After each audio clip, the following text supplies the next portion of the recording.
Olá, nobre amigo, tudo tranquilo? Seja muito bem-vindo ao Nobre Reino. É um prazer ter você aqui em nossa companhia. E vamos aqui dando continuidade à série Os Apócrifos, beleza? E dessa vez eu vou apresentar a narrativa do Apocalipse de Abraão, tá certo? E assim, o vídeo ele é muito extenso, então eu resolvi dividir em 4 partes, tá certo, pessoal? E para não perder o costume, eu deixo aqui o meu forte abraço e que Deus nos abençoe. Somos nobres em um nobre reino, juntos em nome da verdade. Até a próxima. Os Apócrifos.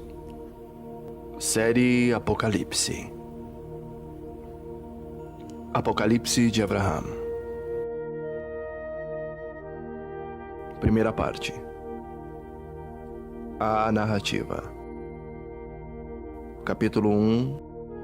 A dúvida de Abraham sobre os ídolos. Livro das Revelações de Abraham, filho de Terar e neto de Nahor, filho de Serug e neto de Reus, filho de Asparchar e neto de Sem, filho de Noé e neto de Lamer, filho de Matusalém e neto de Enó, filho de Jared.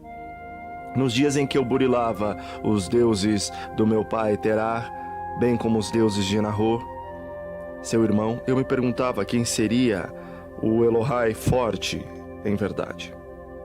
Eu, Abraão, naquele tempo indagava sobre a minha sorte, pois que eu estava a modelar os objetos de culto de meu pai Terar, com os seus deuses de madeira, de pedra, de ouro e de prata, de bronze e de ferro.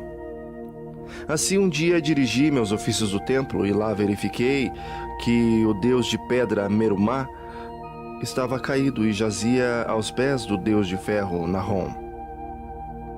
Diante desse espetáculo, perturbou-se o meu coração, pois eu considerava o meu pensamento que eu sozinho não tinha condições de recolocá-lo em seu lugar, pois que ele era feito de um grande e pesado bloco de pedra. Assim procurei o meu pai para dar-lhe notícia do ocorrido.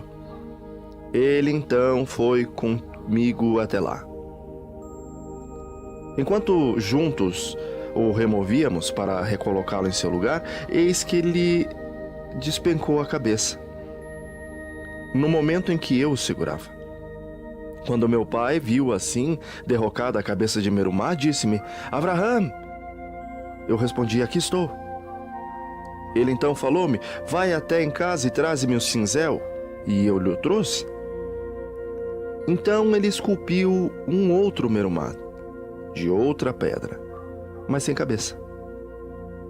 Sobre ele, então, assentou a cabeça que se havia desprendido e fez em pedaços o corpo do primitivo Merumá.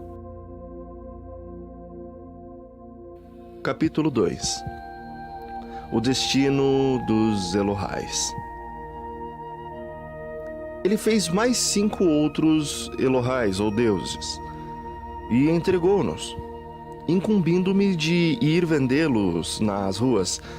Arreei o jumento do meu pai e sobre ele eu os carreguei.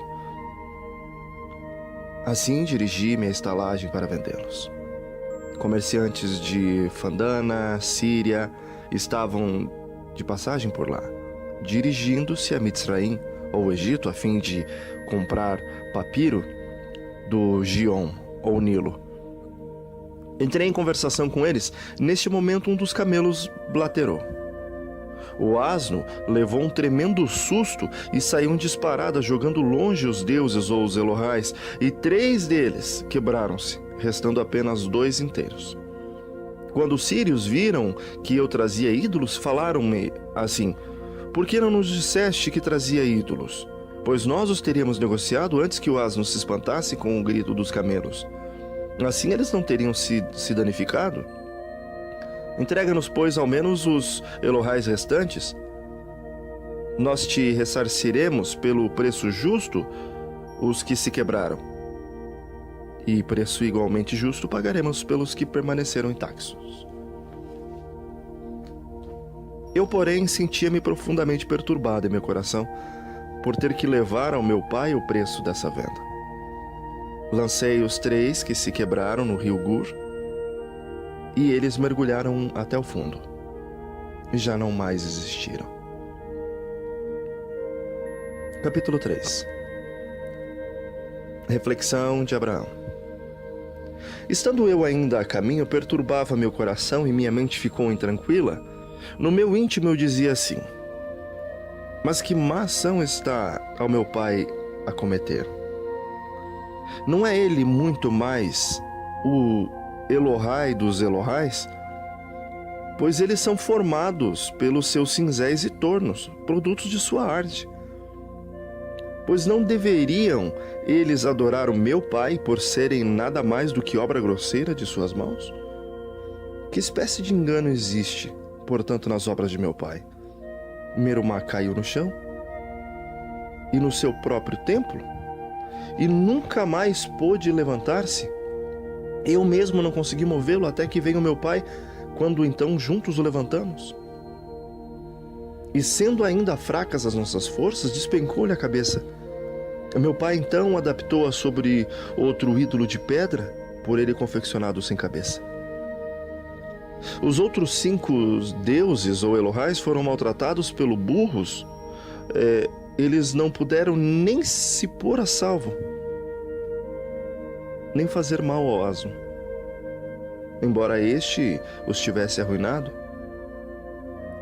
e nem emergiram do rio os seus cacos.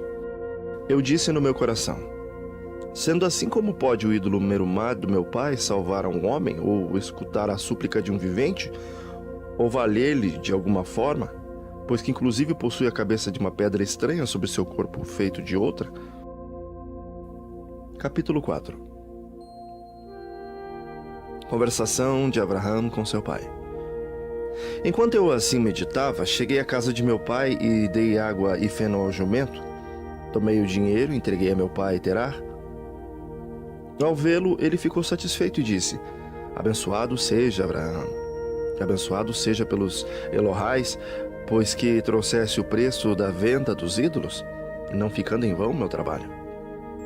Eu falei a ele: meu pai Terá, escuta, os Elohais são em verdade abençoados por ti, porque tu és Elohai para eles, pois tu os criaste. A bênção deles é muito mais maldição e vã é a sua ajuda.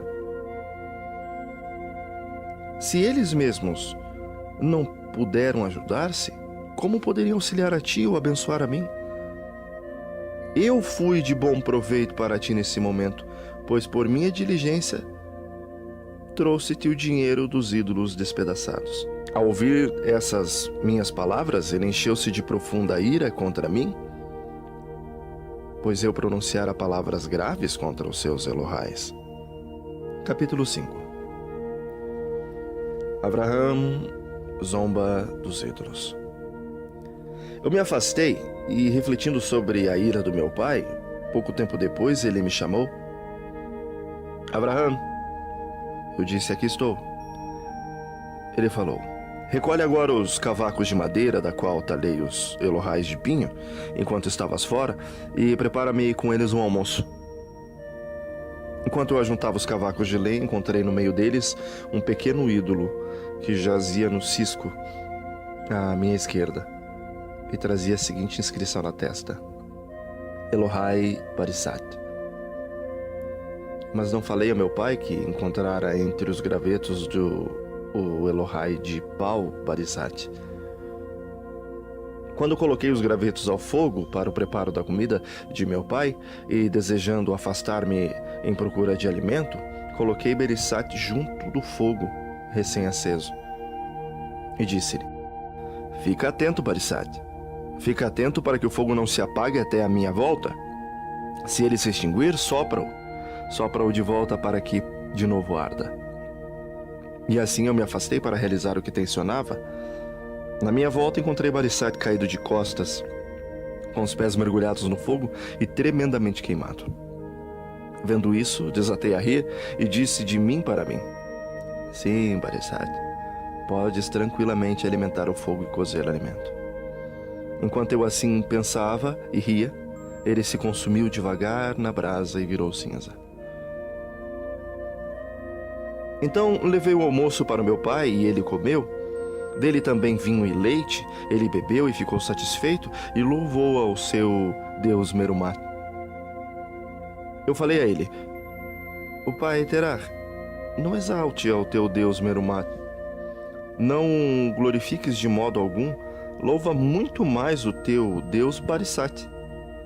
Ele atirou-se a si mesmo ao fogo para cozinhar o teu almoço. Assim, pois, ele te ama muito mais. Perguntou-me meu pai: onde está ele agora? Eu respondi: ele ardeu em cinzas na labareda e converteu-se em pó. Ele falou: grande é o poder de Barisat. Irei hoje confeccionar o outro, e amanhã ele preparará o meu almoço.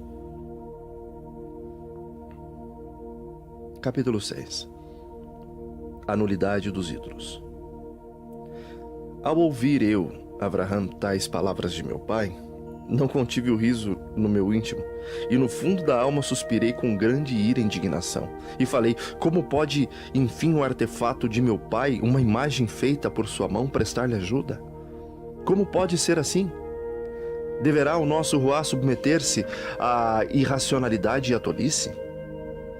Na realidade, o nosso corpo subordina-se à alma, e a alma subordina-se ao Ruá. Eu refletia: convém ter paciência com o mal?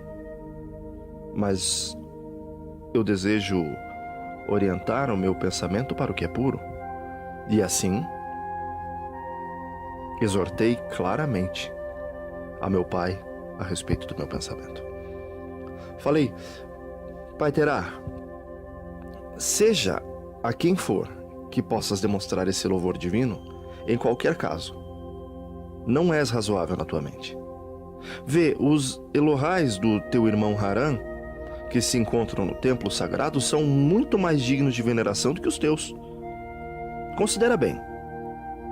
Zurreus, Elohai do teu irmão Harã, merece muito mais reverência do que teu Deus Merumat. Ele foi feito de ouro, e por isso é tido em alto preço pelo povo. Se ele envelhecer pelos anos, poderá ser fundido, porém o teu Deus Merumat se deteriorará, ou vai se quebrar, e não poderá ser renovado. Ele é feito de pedra. O mesmo acontece com o Deus Jeová. O Barisat, por sua vez, ardeu em fogo, virou em cinzas, e já não existe mais.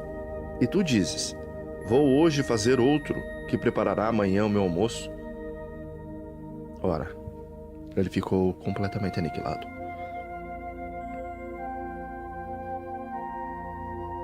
Capítulo 7. O Elohim incomparável.